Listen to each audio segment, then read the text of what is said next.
In this tea in the wagon, I am with my guest and friend Kate Shelley in Ireland. Because of the difference in where we are, there might be a slight lagging in the video. I hope there isn't, but if there is, then that is why. It's also been a bit stormy. Welcome to Tea in the Wagon. Today I'm not in the wagon, I'm in the cottage because it's in the minuses outside. In case you haven't watched Tea in the Wagon before, it's online get together for everyone. I thought it'd be really nice if there's like a nice space where everybody can sit and create together. If you want to comment in under the video with what you're making today while you're crafting, or if you're not making anything today, then what kind of crafts you do like to do, if you want to share that. We also share what tea we're drinking, if you want to share that, because sometimes people have got really nice recipes and ideas for what nice teas to make. Just always so lovely to hear from you all, and thank you so much for all the really lovely comments. There's so many nice comments come in and it's just really lovely to read them, and thank you very much. Today I'm joined by Kate. This is Kate Shelley, and Kate's in Ireland. I love any and all crafts. At the moment I'm doing some felting, some dry felting, well, a mix of wet and dry felting. So that's what I'm going to be working on today. But I use a lot of natural materials. I have, because I live by the sea, I have loads of sea glass, but I've done metal work, woodwork, wood carving, a bit of blacksmithing. I made something out of a radio, not a radio, record back there. Yeah, I have so many things. So there's some wicker stuff, there's some macrame, whatever. Yeah, there's so many things. What haven't I done? That's probably a shorter list. I've got some turmeric chai today in the medieval tankard. I've got an alkaline blend with some dandelion and lavender, and lots of other things in there. I'm going to read out some of the comments with Kate from the last Tea in the Wagon. And the last Tea in the Wagon was a little while ago because it's been very busy here lately. And the last one was the one that I did with Elfin, my daughter. I'll start with a comment from, I'm going to have to put my glasses on because I can't see. Have a look. Mary Chilton Van Hees 1201. Says, you and Elfin are so much fun to watch. That's nice. I have two daughters. One is very talented crochet artist. I have been a crocheter, a knitter, a quilter, and now I am a weaver. I have the great luck and joy to weave for a 1790s colonial farmstead in Pennsylvania. We have a very large 18th century loom on which I weave linen projects. We also have a couple of tape looms, and I teach others to weave tape or bands. And behind the scenes, we have a modern scat. Is it scat? I can never know how to pronounce this. I think it's scat. 4-shaft loom on which I make plain weave projects to sell in our little shop. Most of the time, I dress in 18th century costume because we are a historical site. I sewed my costume. On my own time, I still love to knit and have a blanket nearly finished. And I love hand sewing patchwork quilts and have 2 on the go. And my favourite tea is Earl Grey. Thank you for your comments. It's lovely to hear about all the projects that you're doing. This is a comment from Heather McElroy. Another beautiful Tea in the Wagon session. I enjoy these calming visits. I crochet a lot, even reviving a 1970s poncho, a very boho poncho. That sounds cool. May try my hand at spinning. You both inspire me with each vlog. Hugs from Ontario, Canada. Wow, amazing. It's just great to just hear so many projects. That's lovely. Yeah, that sounds great. Nice projects. Oh, both these comments, lovely projects and things on the go. So nice to hear. Thank you all for writing in. Michelle Brunn 7440. Hi, I'm Michelle from Southampton, and this is the first one of your videos I have watched, although I've been following you for a while on Instagram. I really enjoyed watching and hearing about how you manage your time. I adore your creations and you are both so inspiring. Thank you. I like to make clothes out of old damaged clothes and fabrics, and also unpick old jumpers and use the yarn to make something new. Oh, that's brilliant. At the moment, I'm finishing off a crochet blanket for my sister-in-law to keep her legs warm while she's out and about in her wheelchair. She asked for schools, so that's a new one for me to learn. I'm looking forward to watching more of your videos. Oh, that sounds brilliant. Nice to hear about your projects. K Carter 492. I just love your channel. What a great idea to have a craft group online. Thank you for sharing your life and arts. I love crochet and spinning wool. I love making anything and feel inspired by your designs. I look forward to your future videos. I am a mental health worker and I find crafting helps me unwind and feel balanced. Yeah, totally agree with that. Yeah. Gorgeous. Oh, brilliant.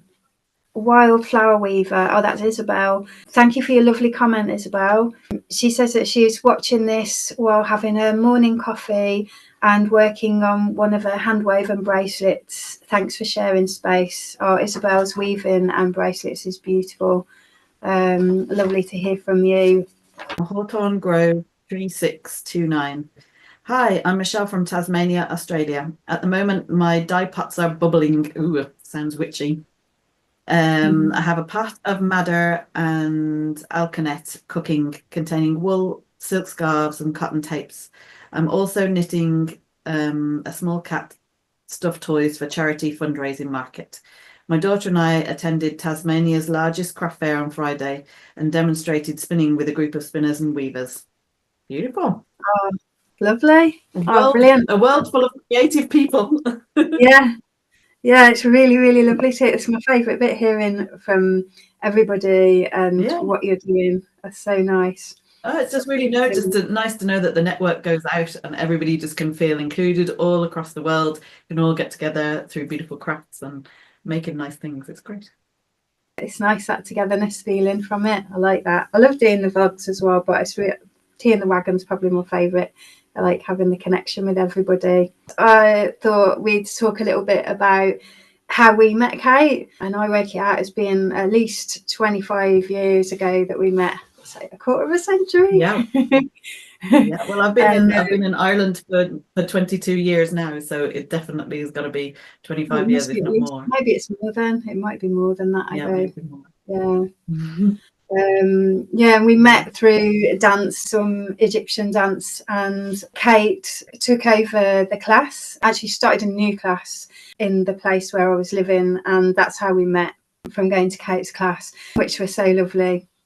We spent a lot of time together and we had a lot of fun, and we used to love dreaming up ideas, didn't we? Dreaming up ideas and businesses. We made little businesses together and did nice things together. Yeah, well, having so many common interests, all the art, all the crafts, the spiritual connection through Helen Ford, and being on a similar wavelength of like, yeah, let's try that, let's just do that. I don't often come across other people that get as enthusiastic about things as I do, and so it was really good to meet a kindred spirit and just dream up some creative things and go wild. Yeah, we had a lot of fun. We kind of drifted apart because Kate moved to Hereford and then to Ireland, and I'd moved onto the canal on my narrowboat, and then I was on the road in a truck and moved to Wales. And then we found each other again a little while ago, and we're still dreaming together today and making up new things, and we're going to share some exciting news because we've got something lovely to talk about that we're going to be doing together, a creative project together. Yeah, the new thing. Go on, sorry, Kate. It's a bit of a lag, so sometimes yeah, sorry. No, I was saying it's really amazing, when you meet a friend after that long, and you know that you're a good friend when you just get kind of straight back to where you were, even if it's been, decades since you've seen each other properly. And and then me getting into more of the archaeological crafts and just wishing to meet somebody that was along the same lines, and then bumping into you again, and yeah, then all our plans coming about from there. It's a retreat and it's called New Shoots and Weaving Dreams, and me and Kate are doing it together here in Wales, and then again in Ireland. The Wales one is at the end of March and the Ireland one will be in May.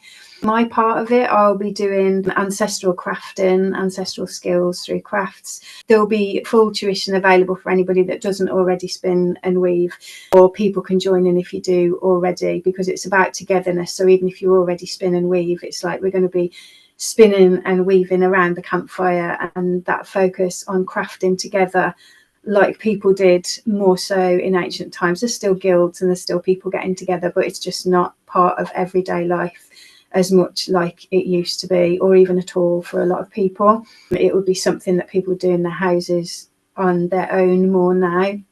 So yeah, we created this nice retreat, and my part of it is that we'll be spinning and weaving together to transport to a time when life was more simple and there was more connection to each other and more connection to the land that we're living on, focused around that. And I've done a lot of studies over the years of many years of tribal people, and felt a connection to how people live tribally around the world, which led me towards wanting to learn about my own tribal history of these countries, the British Isles. So that's my part of it. Kate, do you want to talk about your part of New Shoots and Weaving Dreams and what you're bringing to it?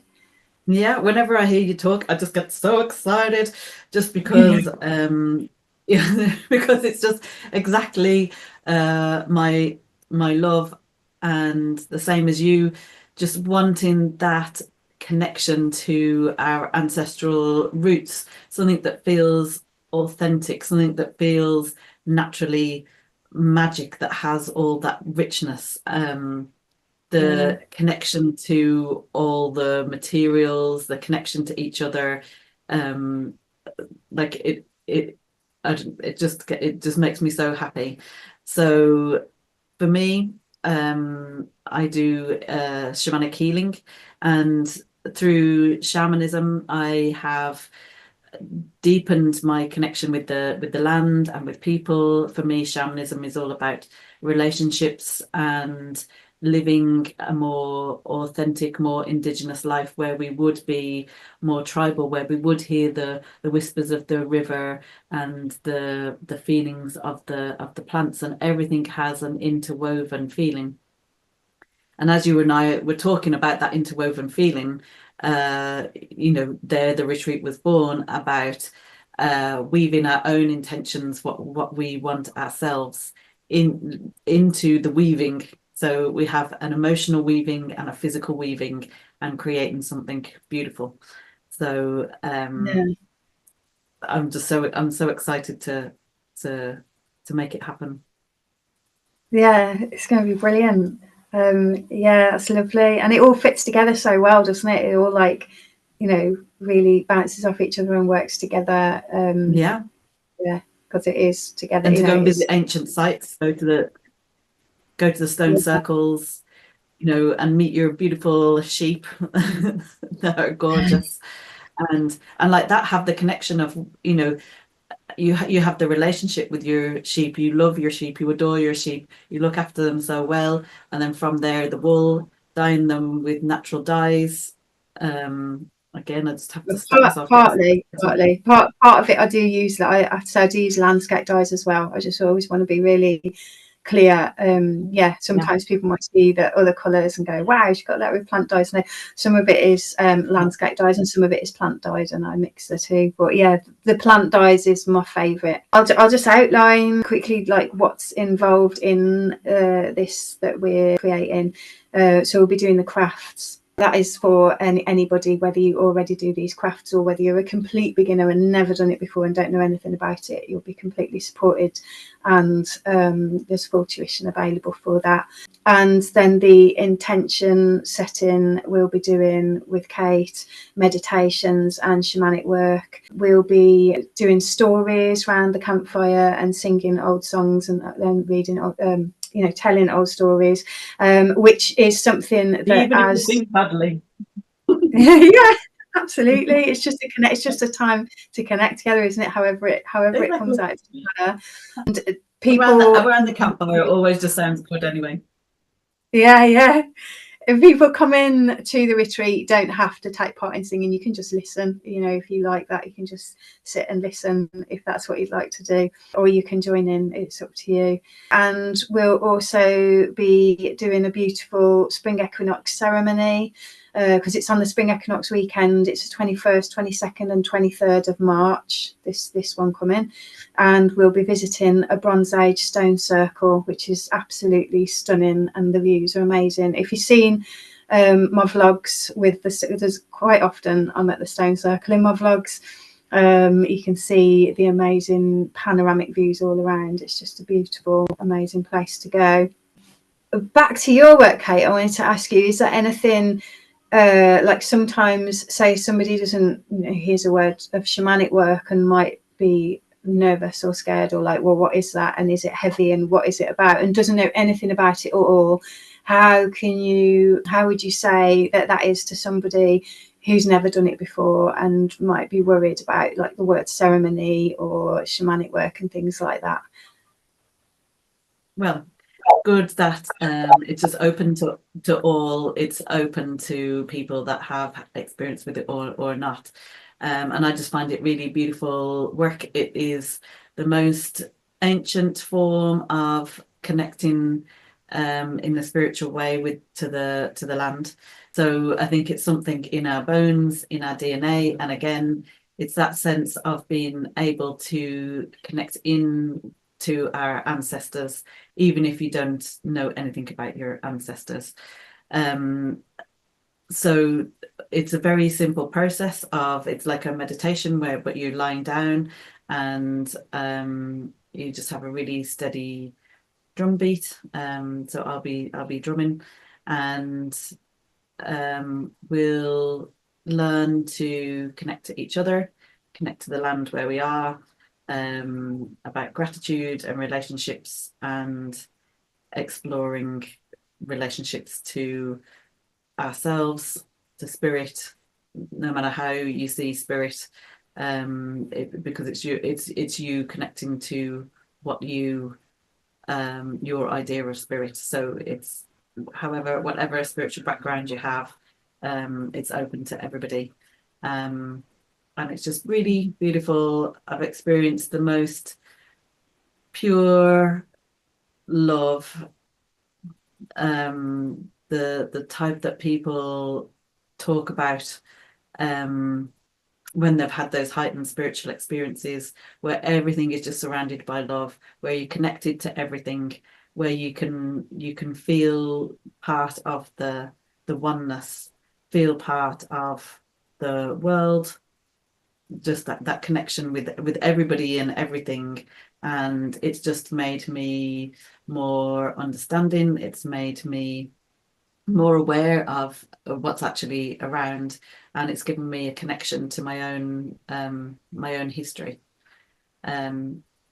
So all that and more.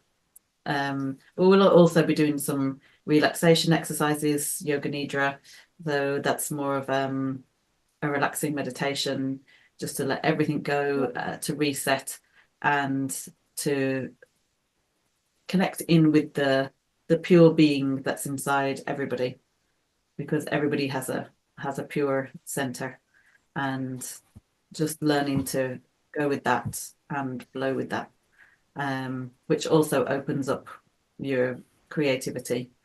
So all this together mixes in with making something really beautiful. It's like digging deep into your soul. The best art anyway comes from what is really inside.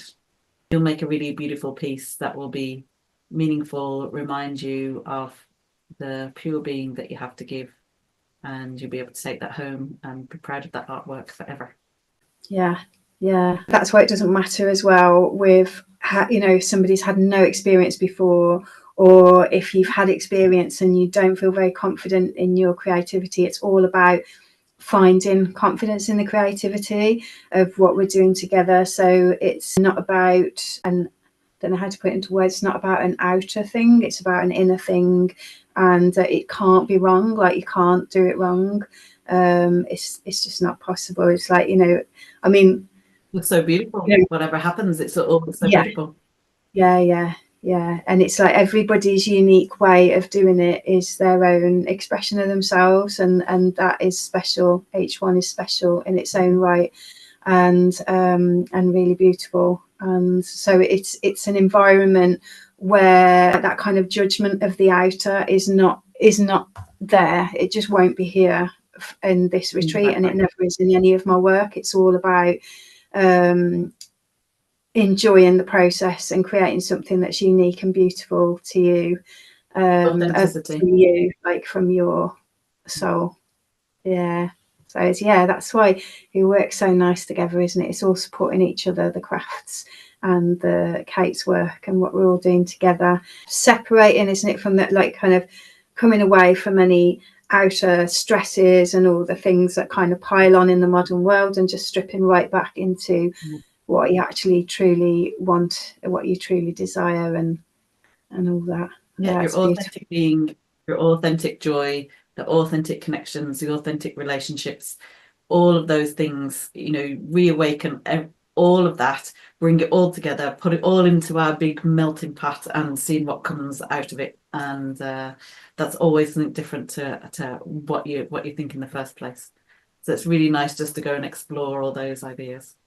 I'll put some information into the description on this video, so if that sounds like something you'd love to, we don't have many places at all, do we? It's only tiny, this retreat. It's really personal and small. If it does sound like something you would like to come to, then it's quite soon, so there isn't much time to book. So have a look at the info in the description. There'll be everything you'll need to find out about it that I'll put in there, and the links to find out more. I thought I'd just ask you again about what you're doing. Do you want to show everybody what you're doing today about your felting project and what you're making? So going along from my shamanic work, so when I do my journeys, it feels like I'm in my body, but I'm also in a whole other world. And so I have my little felted head, and she's hollow, and out of here is going to be an explosion of all the places that I explore. So I'm going to put on some nice flower decoration around here, and then I might start working on the explosion. Explosion of creativity, explosion of cosmos exploration. But that's my head anyway, basically. Brilliant. That's where I go in my mind. Yeah. Are you needle felting into that today? Yeah. So I wet felted this, and then I needle felted the face, and then I'll be dry felting along the edges. Lovely. I've got my distaff. I've got flax on this distaff. This is a flax one. Oh, really? And I've got another top. This one is for wool. Did you process the flax yourself? I didn't. This is already scotched and everything. Really? Can you get that? Pardon? Can you get that? Can you? Where can you get that? Yeah, you can get it ready prepared. Me and Alfin are going to try and process some nettles this year, which is pretty similar to flax for spinning. Yeah, because I processed some nettles last year, but I've wanted to do the flax, and I have a couple of big flax plants in our field, but I know that it takes a lot of processing. I've watched somebody do it on the nails. Yeah, but I'd love to do that. I'm going to build some of the tools out of wood to do it with, because I haven't got any processing tools. So I'm going to start. Maybe we could do it when I'm there. I'd love to do that. Yeah, that would be brilliant. Yeah. And the nettle, I don't know how big the nettles won't be tall enough. We need to pick the nettles later in summer, and when they're nice and tall. So it'd be nice to build some tools and get processing. So this is already processed, and then I've dressed the distaff with it, and I've been spinning some yarn that I'm going to be weaving into some cloth For the medieval reenactment, I want to make some pieces of cloth. I mean, eventually I'd like to make enough to make an actual piece of clothing, but that is such an enormous job to do. I was watching an archaeological program, and they were saying how the like the nettle fiber was that when the cloth is really like soft and really really delicate, you know. Yeah, so I'd love to actually feel it for myself. Yeah, when you first spin the flax and the nettles, it's really stiff, and when it's first woven, it'll feel stiff, and you think, oh, that must be horrible to wear and really scratchy. But when it's being worn, it's softening and with washing, and yeah, it's really lovely cloth. Yeah. Wow, I want to make one. Yeah. I'm going to make some smaller pieces of cloth first, which I'll make probably bags for me and Al for our medieval reenactment. And the same with the wool. I've been spinning a lot of wool. Those are my wool spindles. And the skills that we forget about. So, you know, when our food and our clothing and our tools and all these things get outsourced to other places rather than the household, and we start to lose those skills, being able to make those things for ourselves. And, you know, in the past, children would have learned how to spin from a really, really young age. And so by the time they were older, they would be spinning really well spun, fine yarn to work with. Helping. This is in terms of, I'm talking in terms now of like making clothing, in terms of the clothing that they made. So the clothing wasn't all big and lumpy and bumpy and massively thick. It, you know, there was fine cloth. So it's been really nice working with that, because a lot of my work is like art weaving and art yarns and stuff like that. This is the complete opposite. So with the more chunky stuff that I make, because I make both, I also spin sewing thread as well, but the majority of my spinning has been mostly for thicker shawls and pieces of weaving, crochet and knitting. And so I'm just spending a lot more time, because of doing the medieval stuff with Alfie, I'm spending a lot more hours spinning the fine stuff and not on my wheel, because usually I'm spinning on my wheel and I'm spinning more often on the on the spindles. I've always spun on spindles, but I'm just doing a lot more spindle spinning than I did, which is really nice, and I'm really enjoying that. That's what I was going to say, was about the cloth that was made from the yarns that were spun from the distaffs. And yeah, I think, you know, I just want to come and hang out with you for ages, and we just make stuff the whole day. Yeah. That'd be so nice. Yeah, it's nice that we can meet on video, even though, you know, we're so far away in person. Yeah. I'm just putting this on as a belt so I can tuck my distaff into it. But yeah, it's really nice that we can be able to meet on here and craft together. It's a great idea. And it's just so nice just to think that there's people all over the world. Hello, everybody all over the world. And everybody's getting their crafts out, and everybody's got their tea, and that we're all doing this together. So it's really nice just to hold the space for those people too. Yeah, it's lovely. So I took this in my belt, and I'm spinning a single for weaving with. So I just thought, yeah, we could just have some time now, just creating together. Yeah, so if you've got your own crafts at home that you want to join in and create with, that'd be really nice. And don't forget to let us know where you are in the world, if you want to let us know that, and what kind of crafts you love doing. If you want to write in anything about your creative things. I've forgotten my little pot of water. I need water to spin flax, really. I've forgotten my little pot of water. Would you use your tea? So I was just thinking that, and I was thinking, do I want to use my tea? I don't think you could use the turmeric chai though. In the past, they would have just spat on it.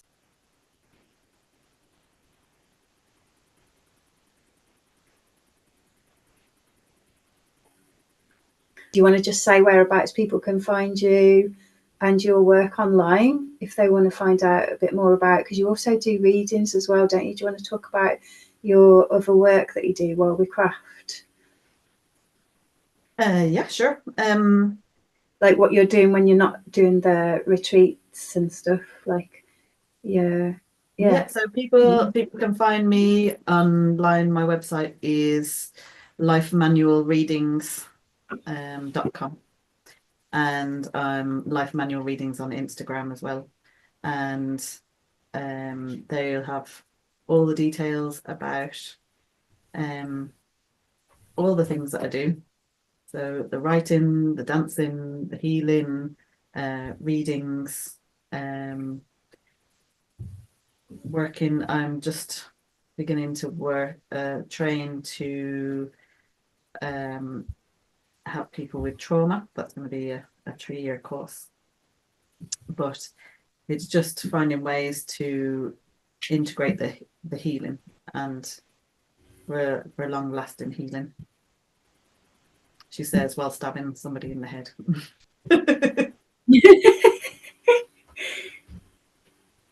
Yeah, that's not like, it's not a kind of a trepanning thing. Yeah, don't want to get that. Hey, duck. That's why you weren't allowed in, because you're barking. There's Alki in there. Yeah.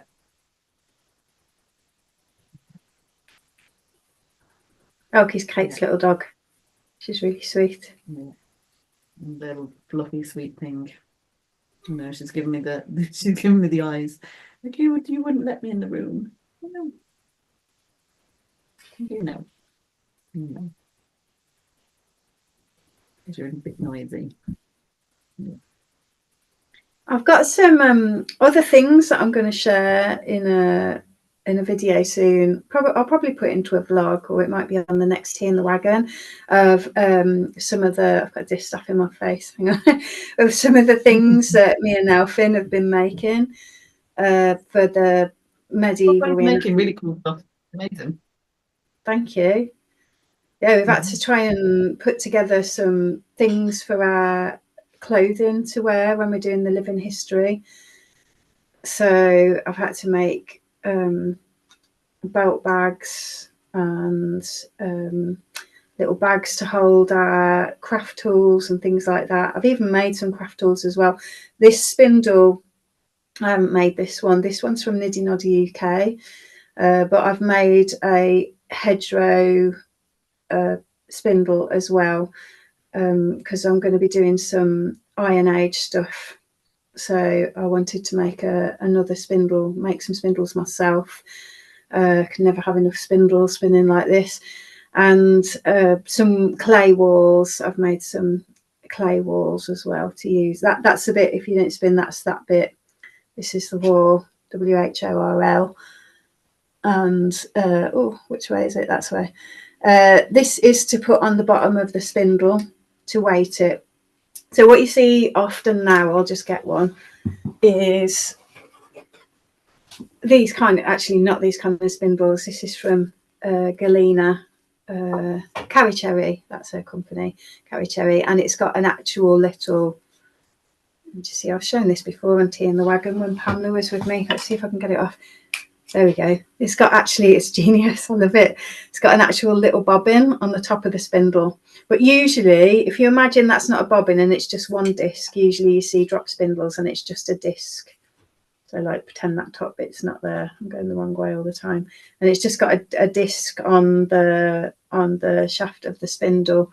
And then you wrap the thread underneath the disc or over the top if it's a bottom wall. Yeah, but the medieval style ones, so this is the, let me just tuck it in my belt again. This is the spindle stick, and I've got all my threads or yarn wrapped around there above the wall. And these are interchangeable. I've got different, you can see on these other ones, I've got different sizes. They're different weights. I change those depending on what kind of yarn or thread that I'm making. And that just fits onto the bottom. You just push it on It doesn't fall off. I mean, it could do, but I haven't had it fall off really while I'm spinning. You just push it on hard. I've been making some of those out of clay to put onto the Iron Age spindles that I'm making. And then that's going to be a whole other story of making Iron Age clothes and Iron Age tools and things. Oh, it's a rabbit hole to go down. Oh yeah, well that's what I'd like. Yeah, the Iron Age tools I really like. Yeah, I just can't wait to see you. Yeah. I think Right, everyone's gonna come and end up living at your house. I don't know. You can live here. Yeah. That'd be so nice. We could create together at any time. Imagine though, I think we'd never go out again, and there'd just be this whole like a time warp. I mean, people would drive up the road, and then it would just be the Iron Age, and yeah, like the lady in the comment, and she's always dressed. Huh? What's that, sorry? The lady in the comment, and she said that she was always dressed in period costume because they were doing living history. Maybe I think we're just going to end up like that. I think just we should just give into it now. Yeah, yeah, definitely. I've got a dress on the way, a medieval dress Aunt Elfin has, because we don't actually have our own dresses yet because it's been taking a long time to make because the lady's got a lot of orders, so we've been waiting many months because she's so good. We've been waiting many months for Jackie's dress, and she's at Cloaked and Daggered if you want to have a look at the medieval dresses.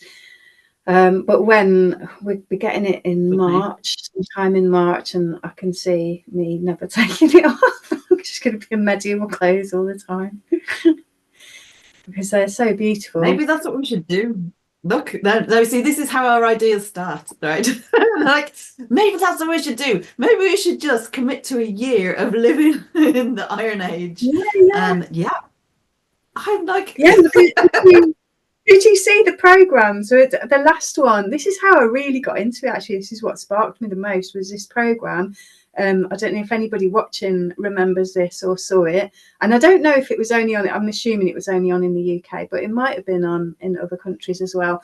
I'm going to get the book because I've got the book on my shelf and then I can show you. Can I see it or have I moved it? I'm just going to have a look. Let's have a look. Yeah, I've got it.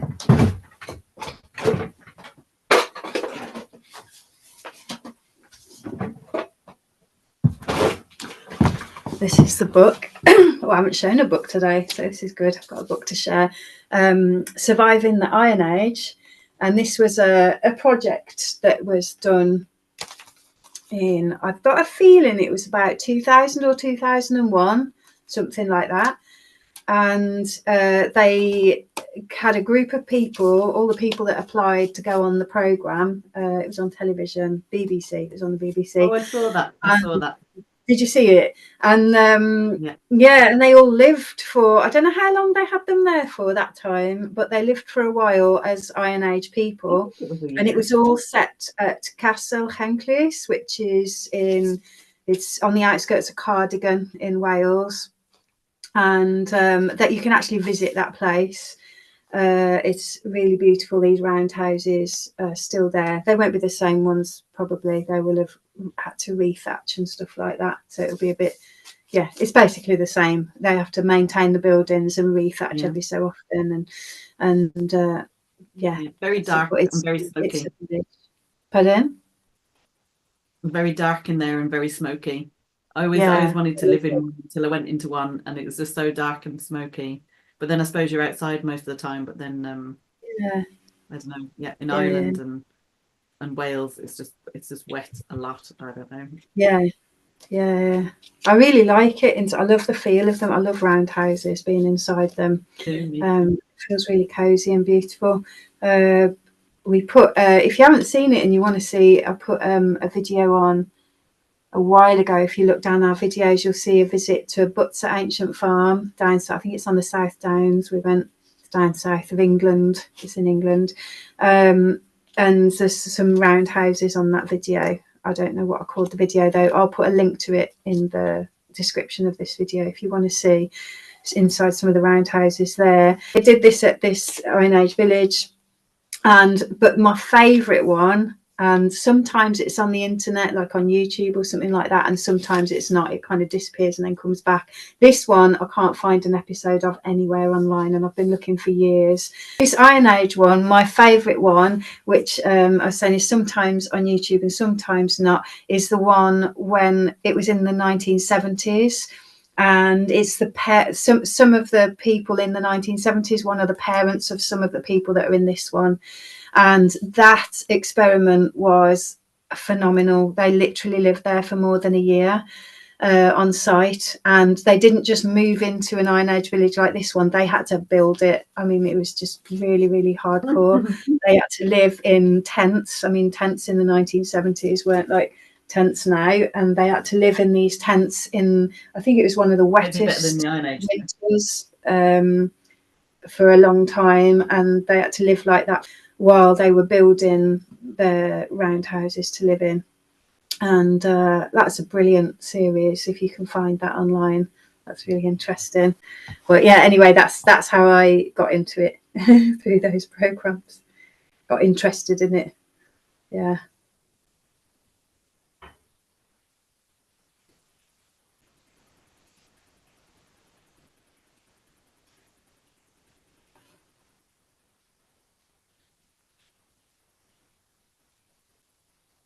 So I'll show this is my staff ribbon that I've woven.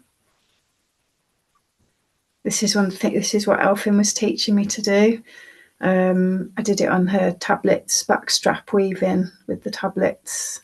Oh wow! It's a tablet woven piece, and so it's just to hold the flax fibres in place, hold the wool in place while I'm spinning from it. I thought I'd share that because I'm very excited to be learning that from Elfin. Isn't it great that you teach your kids and then they end up teaching you? I love that. Yeah, it's lovely. Yeah, because she's got Elfin got into tablet weaving. She saw it. I don't know where she saw it, and she said, "Oh, I really want to do that." And she bought herself, because she sells what she makes, and then with the money from what she makes, she puts some of it back into new tools. So she bought her own tablets to weave with, and shuttles and the different things that she needed. And she me and Luke bought her a book with the patterns in, and she just knew. I don't know how she knew. I'm not very good with reading patterns and stuff, and she just understood it all. Like I have to have somebody show me, or like just watch and then repeat it, myself, like watch what somebody's doing and then do it myself. But Elfin, she just read this book and she just knew what to do. She understood how to thread the tablets, how to weave it and everything. So then she's been weaving different things with her tablets, and then she was able to show me how to do it, which is really nice. So inspiring. Yeah. And she does lovely patterns and stuff. Mine's just plain woven. I don't know where to get with this stuff. Mine's just plain woven, but Elfin does lovely patterns in hers. They're really pretty. I'll get her to share some on a video if she doesn't mind, of what she's been doing.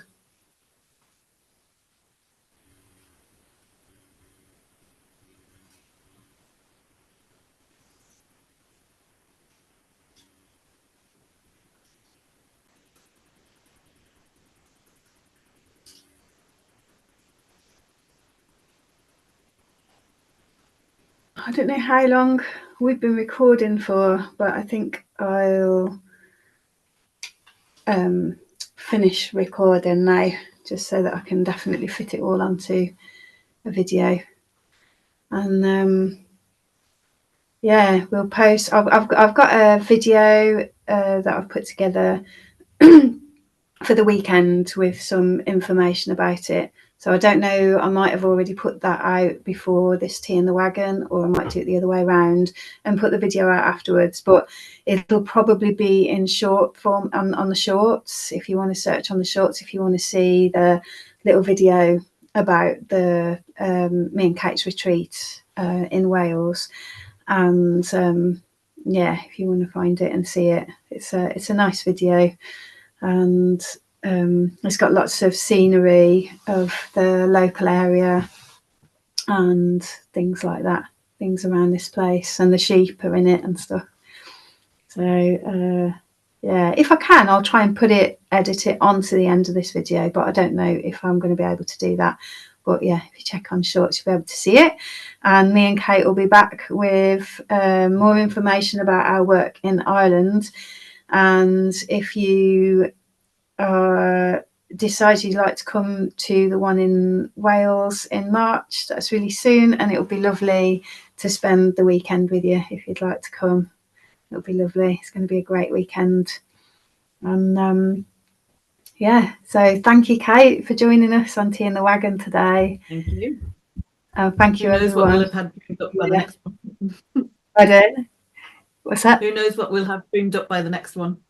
Oh, totally. I bet we'll have more things planned, more dreams and ideas. Definitely. Yeah. We'll definitely be weaving the dream. Yeah.